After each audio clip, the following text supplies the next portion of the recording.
This is Where We Live from Connecticut Public Radio. I'm Catherine Shen. Do you have plush versions of your favorite TV show character at home? Maybe a Baby Yoda, a Winnie the Pooh, or a purple dinosaur named Barney?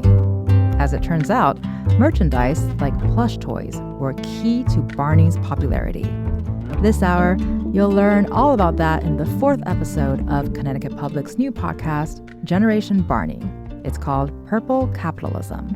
And stay tuned after the episode for my conversation with toy studies expert Meredith Bach. Enjoy the show.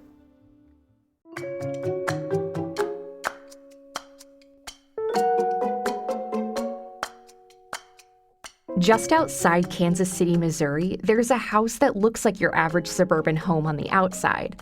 But inside, that's a different story. Hey, my name is Andrew Olson, and we're looking at my Barney collection today. So, yeah. Andrew is a self-described Barney historian and preservationist. I actually own the world's largest Barney collection. Okay, there might be some other Barney collectors out there who would dispute this, but the point is, Andrew owns a lot of Barney memorabilia. Andrew is in his late 20s, and he's kind of famous among Barney fans. He co-founded the Barney History Fans Facebook group and website. So I live in a 4-bedroom house. 3 of my bedrooms are occupied by Barney, and then I get one. So we're standing in I call it my museum room, and it has my more rare Barney items, more valuable Barney items. Andrew's collection includes plush toys. So many plush toys. So this is Handyman Barney. This Barney, he's wearing overalls and a hat, and has a little tool bag.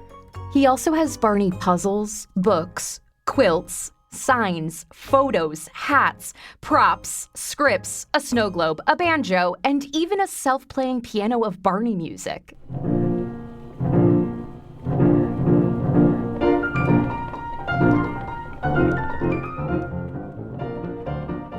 On the day of our tour, Andrew's living room is packed with Barney items.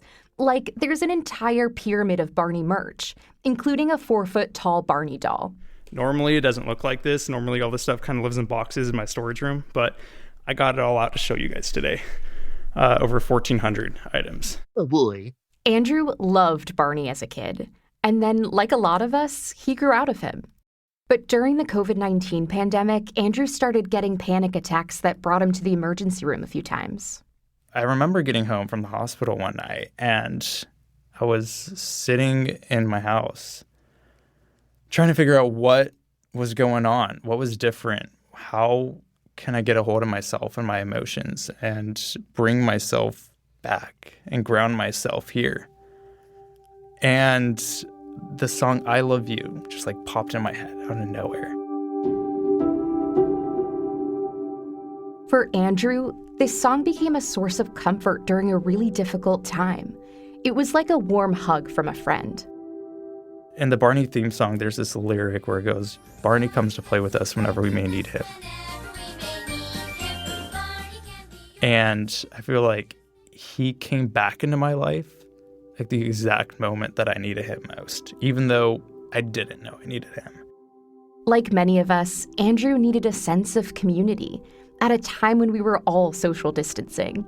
So he joined the online Barney fandom, began researching the show's history, and started his collection. He immersed himself in the Barneyverse, and that made him feel like part of something bigger. Andrew sees his Barney collection as a bit of a calling. Barney did so much for me in my childhood and millions of children across the world, and it's my way of ensuring the character lives on into the future and that he isn't forgotten, he isn't lost, and that the integrity of the franchise continues. Andrew's goal is to donate or loan the collection to a museum, or to create his own exhibit one day. I feel like I've been put in a unique position to be able to preserve a lot of this stuff, and I want to make sure that I can, do that, do justice to history preservation and making sure these things live on for generations to come.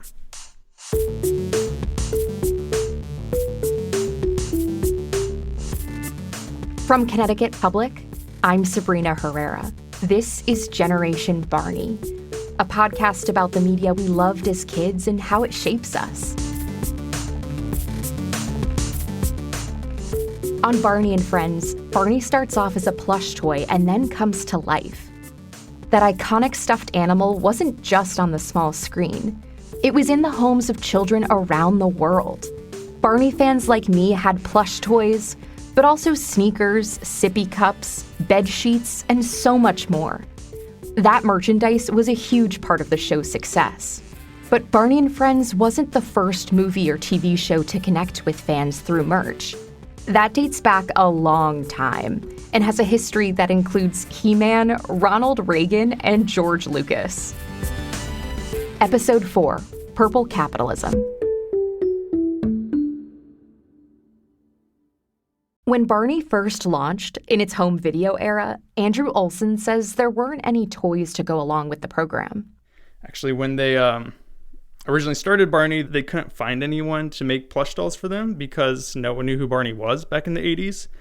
And the reason they started making Barney plushes is because they got letters from parents saying their child was sleeping with a video box and if they could make something a little more soft. And so they approached a couple companies to try to license Barney. No one wanted to because no one knew who Barney was.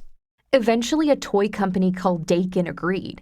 So the creators of Barney had Dakin make some Barney plush toys, and it paid off. They made a lot of money off Barney dolls. There was over, I think we're at a figure, 25 million Barney plushes produced just in the 90s alone. Barney plushes were big money, just like Cabbage Patch Kids and Barbie before them. But kids have been playing with toys long before all of those popped up on our TV screens or in our holiday catalogs.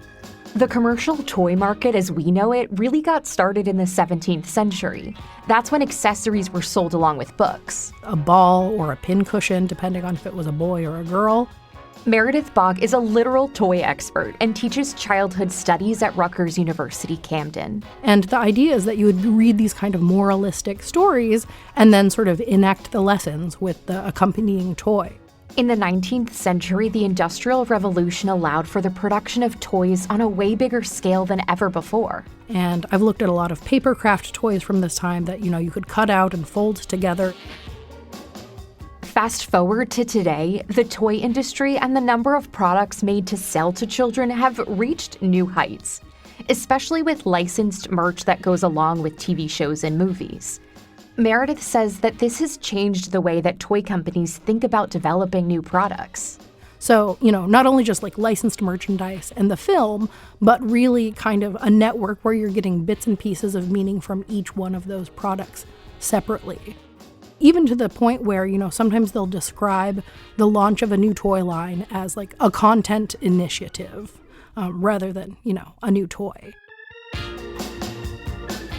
So, how did we get to this point?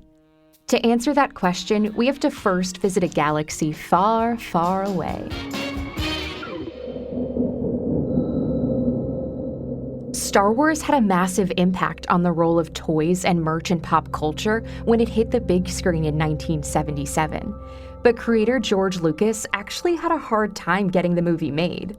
It's the most popular science fiction franchise, arguably, the most successful. But originally, when he took the idea to several studios, they saw it as a very expensive project.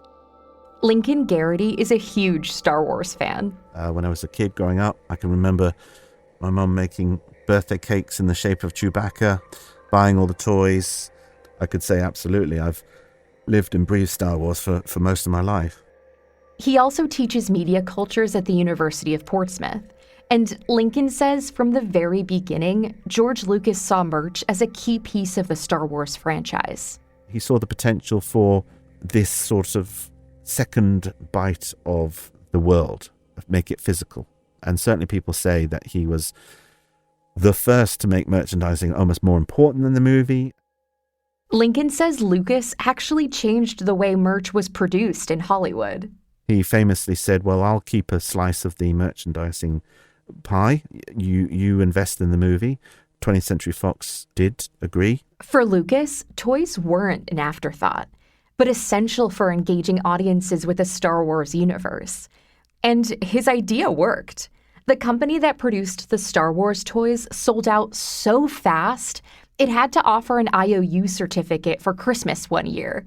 It was basically a letter that someone could mail in to get a box of Star Wars action figures once they were available. The company didn't have enough to meet the initial demand. And these action figures had a big impact well beyond the success of Star Wars. In the 80s, other growing franchises, new and old franchises, saw that the success that George Lucas had with merchandise, that they would follow suit. So in a sense, it did create this almost avalanche of, well, you've got a big movie, you've got to have the associated action figures, regardless of what type of movie it was. And if that's not enough, Lucas also changed the way that toys were designed.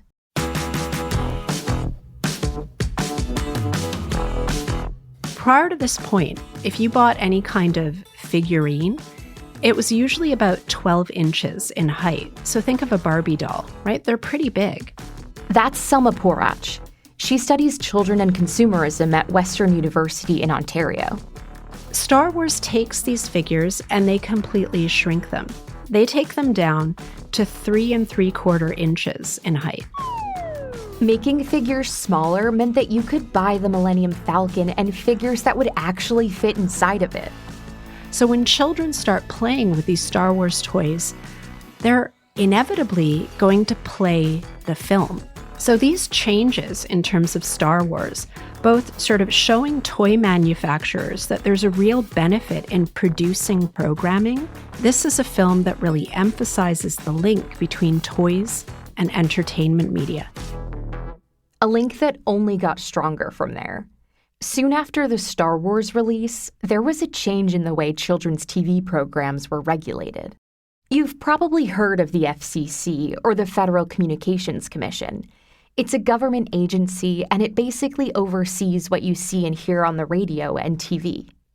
And Selma says before the 1980s, the FCC was more strict about the type and amount of ads that played on a kids' show. Take the example of Hot Wheels, a 1960s cartoon about mini toy cars.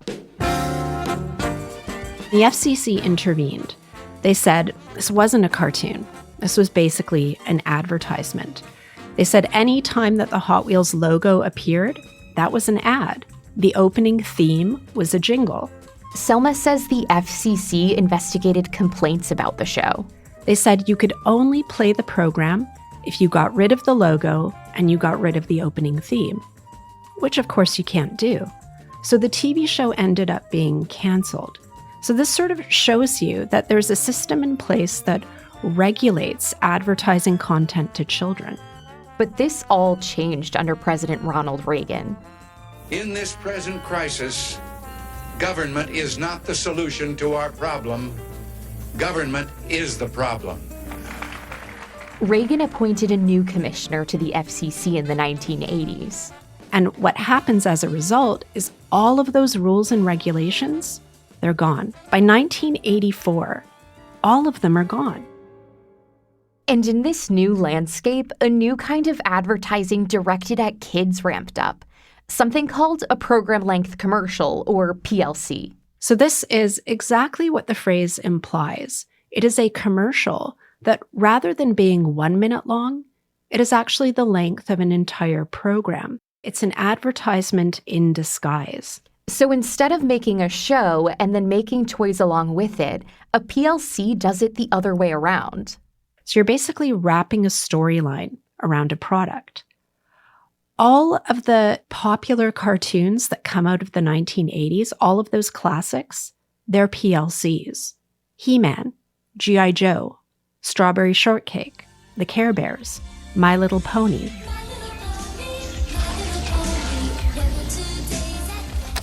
Yeah, all of those properties were essentially ads. They were designed to sell toys. Take He-Man, for example. Come on, Battle Cat. An Eternian snail can move faster than this. One of my brothers was really into He-Man, and so I totally got into it too. I thought She-Ra was like the greatest thing I'd ever seen in my life. The company Mattel toyed with the idea of developing a comic to sell its He-Man action figure. But with comics, kids need to be able to read, and so you missed out on some of those potential consumers.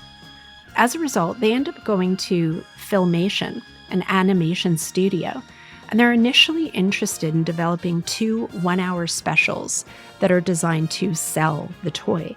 But it turns out that a syndicated series is pretty much the same price.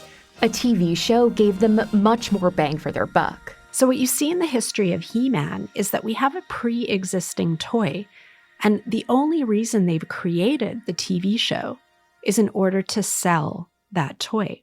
Selma says that these shows appealed to a generation of kids known as latchkey kids. They'd let themselves into the house because their parents were at work. They're at home alone, they're wishing they had a stronger connection to their parents, but they're kind of forced to fend for themselves. And Selma says these shows and then the toys associated with them let these kids drift into a fantasy, just like He-Man. And the masters of the universe. But when he raises his sword and he says, "I have the power," he becomes He-Man, and his cowardly cat becomes Battle Cat. I mean, this is a perfect fantasy for a lonely Gen X latchkey kid. It's a fantasy of mastery.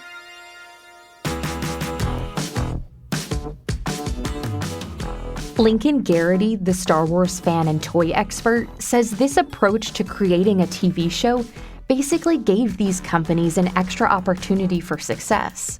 If the show didn't succeed, they had the toy, and vice versa. If the merchandise hits well and people want to buy it and have it, then they will constantly come back to the show. At least, that's what happened with Barney and Friends. That's after the break. This is Where We Live from Connecticut Public Radio. I'm Catherine Shen. This hour, you're hearing an episode of Connecticut Public's new podcast, Generation Barney. Let's get back to it.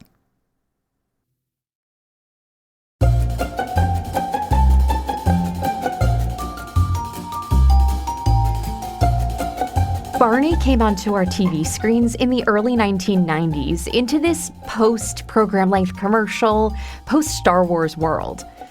Now, Barney and Friends was not made specifically to sell toys like He-Man was. It started as an indie home video series. But Barney toys ended up becoming a big part of the show's brand. Some of those plush toys now live in the office of Jess Nelson. Well, looking around my office, I've got a Barney with a ski sweater on. I got a Chef Barney plush. These are both plushes. The Chef Barney dances and sings. He vibrates when he gets on the floor. Jess was production designer for Barney and Friends. Then I've got the original Barney plush stunt double from the show. Wait, not the stuffed dino that sprang into life as Barney at the start of the show, having a stunt double. Jess got hired on the show in 1991. At the time, he was deciding whether to take the Barney gig or work on a big Hollywood movie. I could do that for about 6 weeks, or here's 3 children's videos that would keep me busy for about 3 months. So I decided to go with the money. Plus, he says it sounded like fun. Most of the stuff I'd been doing was, pretty generic talking head show sets and things like that. So this was exciting. Jess says he wore a bunch of hats in his production work with Barney. He created sets for the show.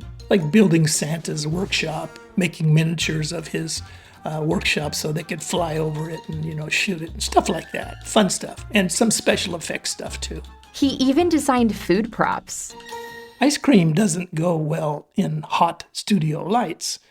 It kind of disappears. So I had to come up with a fake ice cream that looked tasty, juicy, wonderful dessert. They ended up using Play-Doh, by the way. And Jess helped redesign the Barney costume. There were a few costumes prior to my time. The very first one was so bluish purple that when they videoed the first 3 videos, he turned out to be blue. And everybody nicknamed the big blue dog because the purple didn't show up. Oh, so this is why Barney seemed to change colors. Now, later on, when I first started, they had a rubberish costume made out of foam, the big walk-around rubber Barney, and they would dye him, and there would be dye all over everything because they'd have to keep touching up the foam And he turned out to be a pretty good color to video, but not practical to have around children in costumes and wardrobe and everything like that, because he smeared everywhere. So it was an experiment to come up with the right color. Jess even appeared on Barney and Friends a few times. I did a squirrel in a tree, Stella the storyteller's fish that popped out of the suitcase. That was me. I remember that. Jess also redesigned the Barney plush doll filmed in the show for the 1992 PBS launch, the one that comes to life at the start of each episode. He says they only built a few of them at the time. One of them became the hero show doll. The other one was the standby rehearsal doll I called the stunt double. And the third one went right to Cheryl Leach. Yes, the Cheryl Leach, the creator of Barney. And she sent it to the toy companies, and she said, I want you to give me back samples and prototypes of this doll. This is what we want as a doll. So send me your prototypes and give me your prices. Since Barney started as an independent show before it went to PBS, fan and collector Andrew Olson says it didn't have to go through as much red tape as other nonprofit shows like Sesame Street. And so I think they had a little more freedom to market directly to kids, to pump out more product and merchandise. The creators of Barney even collaborated with the department store Neiman Marcus to produce pop-up Barney boutiques within their stores, selling Barney clothes, watches, and of course, plush dolls. That in turn drew kids back into the show, because if they have, 5 Barney pajamas, 2 Barney plush dolls, Barney toothbrush, whatnot, of course they're going to be Barney fans. Selma Porach, the children and consumerism scholar, says that merchandise put Barney in the ranks of huge stars at the time.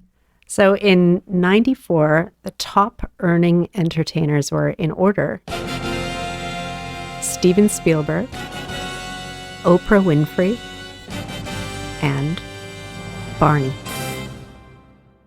I never thought I'd hear those 3 in the same sentence. Honestly, iconic. For kids everywhere, the Barney plush was more than just a toy. It meant having a piece of the show. Remember, Barney starts each episode as a stuffed animal and then comes to life.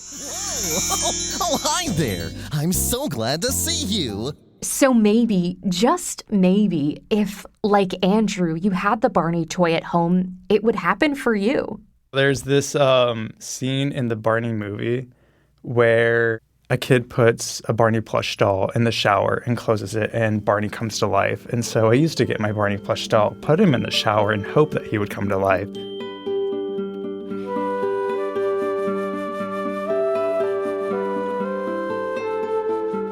At a certain point, Barney was everywhere, in kitchens and bathrooms and bedrooms of Barney fans around the world.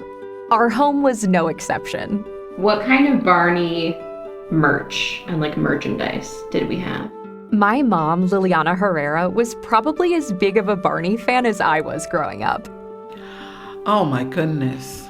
We have bowls, straws, spoons. We have movies, books. Oh my God, tons of books.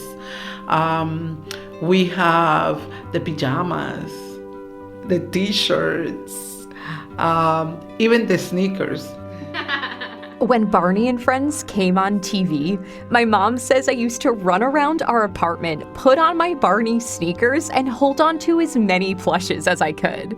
It brought me closer to him, made Barney more real. It's no wonder I believed my mom when she told me Barney magic could help when I cracked the straw in my favorite sippy cup. And I said, oh, maybe Barney can fix it with his gizmos and gadgets, Barney bag. And then, of course, you didn't see me, but I cut the little piece that was bag. And I said, oh, Barney fixed it. And that was it. You were extra happy, and then you were jumping up and down. So children were not only watching it, but at home they have a piece. Lincoln Garrity says this makes perfect sense. For the kid, Barney could come alive and interact with him or her. That connection with the physical object, even as a small child, is along those lines of immersion, make-believe. It makes the sort of TV series much more real because you can have it, hold it, hug it, put it on your pillow at night. Lincoln says that for kids, the toys they treasure become a sort of totem. And we all know that growing up and getting older is a challenge, it's a journey, and sometimes you need those sort of objects, those transitional objects to take with you into different parts and periods of your life. And Barney, as literally a toy that comes to life, certainly fits that model. That idea of toys coming to life, that blew up with the Toy Story movie in the mid-90s. But it goes back to at least 1922 with the story of the Velveteen Rabbit. This sort of friendly, plush, soft toy rabbit, much loved as the young child grows up. It's his imaginary friend. It's his companion in growing up. But then, when you grow out of playing with toys and stuffed dolls, he gets put away in the box, maybe tucked under the bed or on the back of the wardrobe. Think about your favorite blanket, stuffed animal, or doll. If you could hold it again, what would it feel like? Going to clean out the wardrobe, you re-encounter that toy. It's dusty, it's maybe a bit of mold on it. But in the mind of the original owner, the kid that's come back to it as an adult, it feels the same. It brings back all those emotions, those sort of memories of childhood. And so in the eyes of the child, it looks brand new. He can't see, or they can't see, the age of the toy. These objects can transport us through time and space, back to who we were when we first held them. That's something the kids in our lives today might also experience decades from now. Since Barney's peak in the 90s, merchandise has become an even bigger part of children's television, for connecting kids with a program, but also for the financial success of a series. Some go as far as to call merch an expectation today. It used to be that if you were able to have a successful show and you got some merchandising out of it, that was a win. Sherry Holt Culver is a children's media expert based at Temple University in Philadelphia. You met her back in the first episode. Now, the view of what makes a successful show is this 360 universe. You've got a video game, you've got a book, maybe from the TV show itself, you've got some, stuffed animals or some other stuffed and merchandising.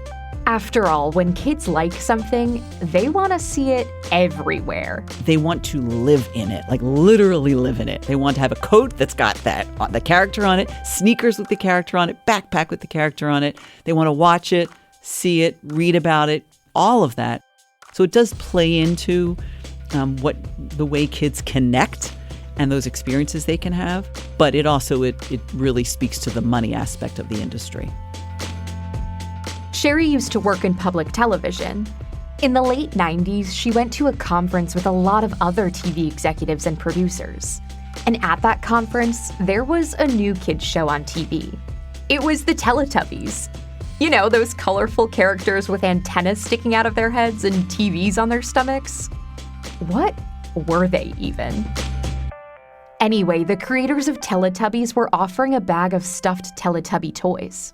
The adults were clamoring for these bags because they knew that if they brought them home, that they had kids or cousins or, nieces and nephews who would love them. But the energy around everybody getting these things and holding these Teletubbies in their arms, I will never forget the look on everybody's face. And I was like, this is a gold mine for Teletubbies. The feeling that people have about having these products will help that show. Because when it comes down to it, children's television is an industry. They need to sell merchandise if they want to be successful. And it's not just toys. For children's media, or really any media today, there's potential for all sorts of merchandising and branding. Here's kids consumerism expert Selma Porach again. So for instance, Disney is a well-established brand name, but nowadays you can buy Disney apples. So they've slapped that brand onto a new product category, which is fresh fruit. Paw Patrol, you can buy yogurt. You can buy backpacks. You can buy fruit roll-ups.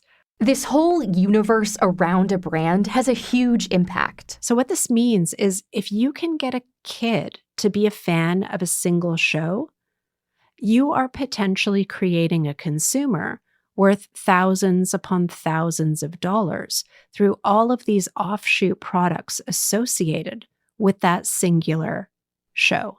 Parents and their kids see toys everywhere, in stores, on social media, at school, and at their friends' houses. I mean, how do you escape that? You really can't escape it.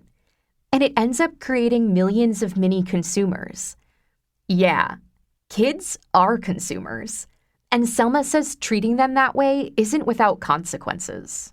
Increased consumption is often aligned with increased dissatisfaction. So we're sort of creating a culture that is easily manipulated by marketers, a culture that is constantly wanting more and more, but in an economy that cannot support that way of thinking.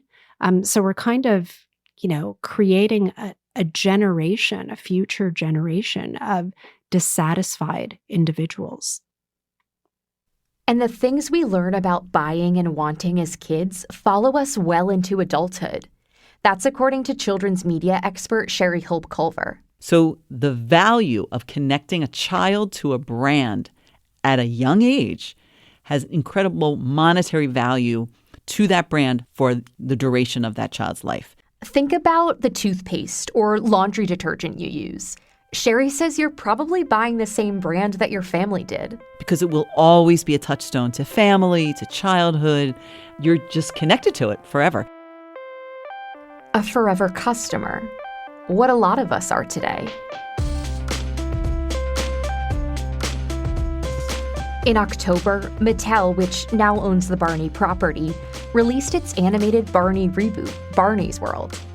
And with the new show came a whole lot of new Barney merch. Not just toys and items for kids, but also retro items for us adults who grew up with the original Barney. For those forever customers.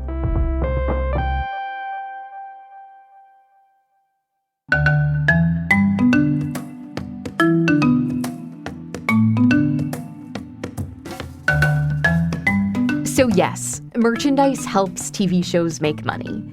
But it also connects us to these shows and movies that we love, and the other fans who love them too. For Jess Nelson, the Barney production designer, merch also helped connect him to kids who watched the show. One day I got an email from the Barney voice, Bob West, the original Barney voice. And he said, Jess, he says, you know what you should do? He says, you need to talk to the fans. Fans want to hear about you. Inspired by that call, Jess started the Barney Plush Fans group on Facebook in 2021. It now has about 6,000 members who post photos of their Barney merch. Having the fans send me in pictures of their Barneys and their stories about how they loved Barney, how they grew up with Barney, how many Barneys they had, and people started just flooding the thing with, oh, here's my collection, and I was just amazed at how many Barney dinos and the dino friends could be collected, and then all the paraphernalia and all the products and everything, and it really dawned on me that Barney was big. Jess's group has been a meeting place for fans like Barney collector Andrew Olson. From there, I started to just gradually get more and more involved. I gained a lot of friends through the fandom, and I found myself kind of a full-force member of the Barney fan community. Merch is absolutely used to make money, but it also connects people to a character, a new world, and to each other.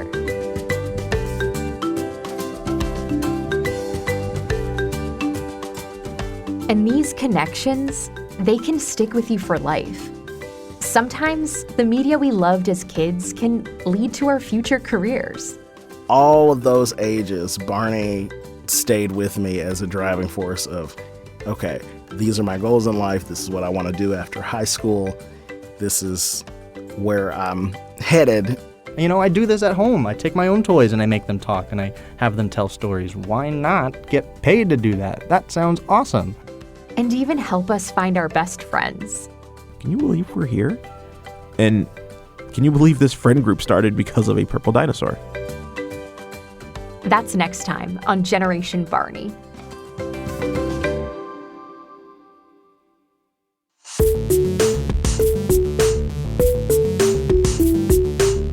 This episode was reported, written, and produced by Meg Dalton and Lily Tyson. It was edited by Cassandra Basler. Sound design and mixing by Jay Cowett. Jay also composed the podcast's theme. Additional music in this episode from APM. Megan Fitzgerald is our project manager. Additional editing help from Katie Chilarsky, Erica McIntosh, Bill Sensio, Catherine Shen, and John Henry Smith. Thanks also to Mackenzie Martin. Marketing support provided by The Podglomerate. Legal review by Lou Levy from the firm Lerman Center, PLLC. Lauren Komrosky is our Chief Digital Officer. Vanessa De La Torre is our Chief Content Officer. Generation Barney is produced with support from PRX and is made possible by a grant from the John S. and James L. Knight Foundation. Special thanks to PRX's Stephanie Kuo, our muse and fairy podmother, and also Mike Russo, Grace Abler, and Tony Carlson. To learn more about the podcast, visit ctpublic.org/Barney. I'm Sabrina Herrera. Generation Barney is a production of Connecticut Public. He was pre-Tickle Me Elmo, and Tickle Me Elmo kind of came out as a response to that Barney Play School plush. So he was a beat before his time. Hello again to all my friends. Will you make a noise like a cow? Find something black. Try to tiptoe like Baby Bop. Will you make a sound like a sheep?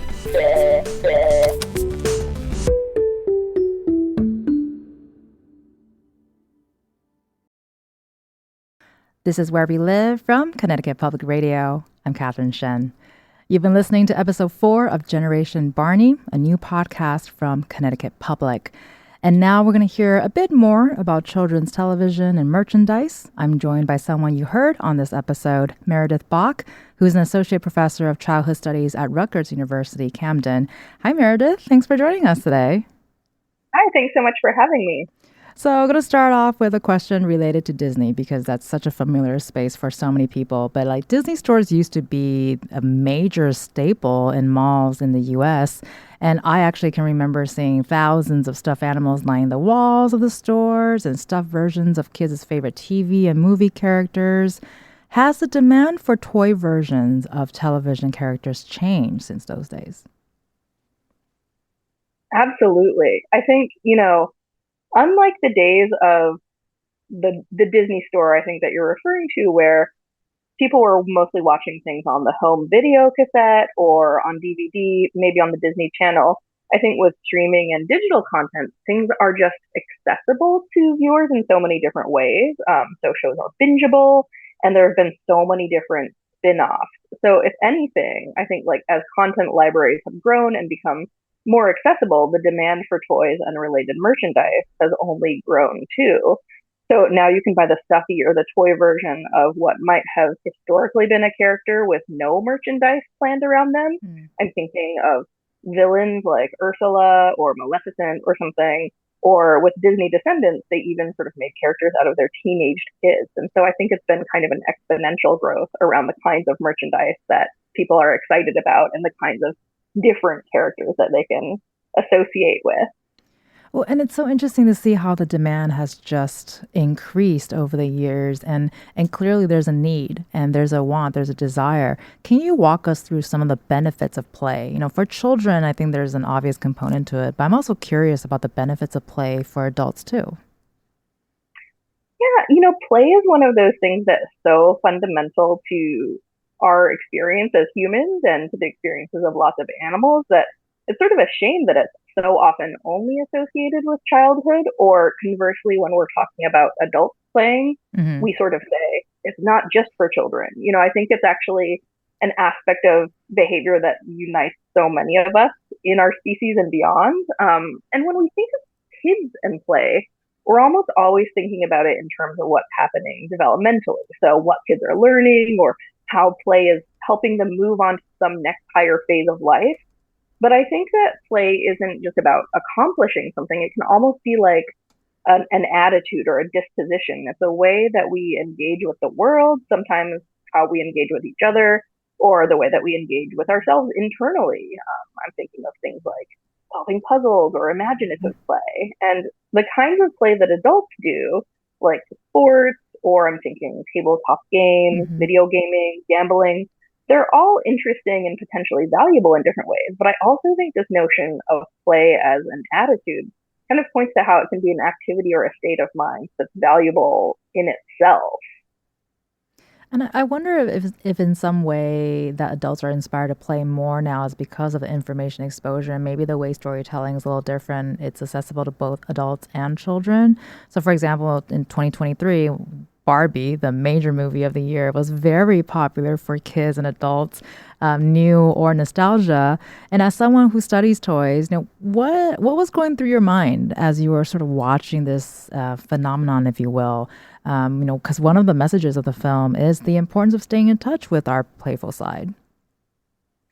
Yeah, I mean, I think Barbie is exemplary of something that's just happening generationally that's really fascinating, in that sort of toy makers and content creators of, say, the 80s and 90s never really anticipated ways that their content would remain kind of accessible. Sure. So, just thinking of like how many memes are out there, or how many people, post on YouTube old commercials that sort of keep these images or these storylines very active and alive in ways that I think people were just not anticipating when they were initially created. We have so many shows that are being rebooted, so many franchises that kind of get extended over time. One that I always return to is the Teenage Mutant Ninja Turtles, and the way that, in the 1980s and 90s, that was a sort of franchise that a lot of adults, I think, found very strange and alienating. And now, of course, like, parents are familiar with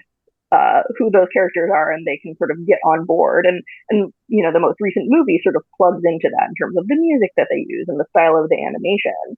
So I think, one thing that's so interesting about Barbie is the way that Mattel is sort of overseeing and profiting from so many different versions of its intellectual properties.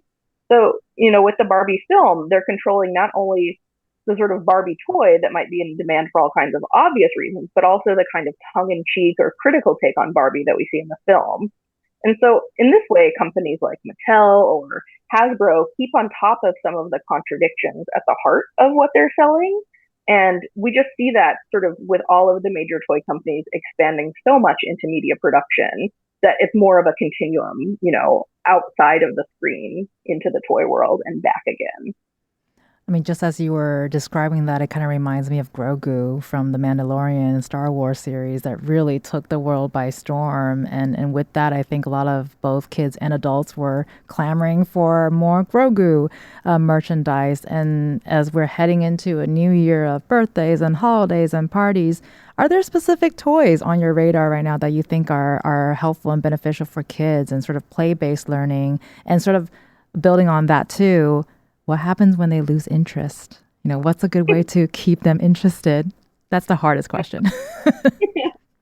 I love when the toy lists come out every year. I follow some of the trade press, and it's really funny to see, the different kinds of things that toy companies try each year. And I love sort of unexpected combinations of toys, funny alliances. One product I saw this year, was called Jelly Blocks, and it's like Duplo looking kind of bricks that you click together, but they're made out of like a squishy material.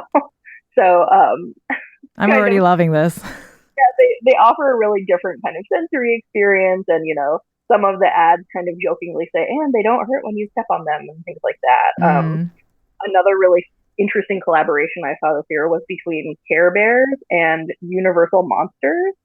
So, this is kind of like a mashup that we just never would have expected to see, kind of, Care Bears, which were ostensibly about, good vibes and so forth, are now kind of being designed to look like Frankenstein and the Mummy and Dracula. And of course, they're collectible and fun. So it's always really just fun to see what's hitting the scene, what kind of weird toy is getting hatched out of an egg that everyone wants, in their Christmas present or whatever.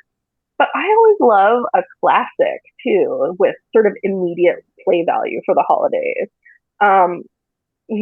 I love construction toys like simple blocks, Capla planks, which are very kind of minimal, but I think in their constraints inspire kids to sort of build with them in different ways. And in terms of kind of like keeping that interest alive, I love a new piece of a puzzle that kind of like reinvigorates toys that people already have around. So a new Lego set that sort of reminds kids that they have a whole bunch of other Legos around, or a new accessory that gets kids to jump back into their dress-up bin.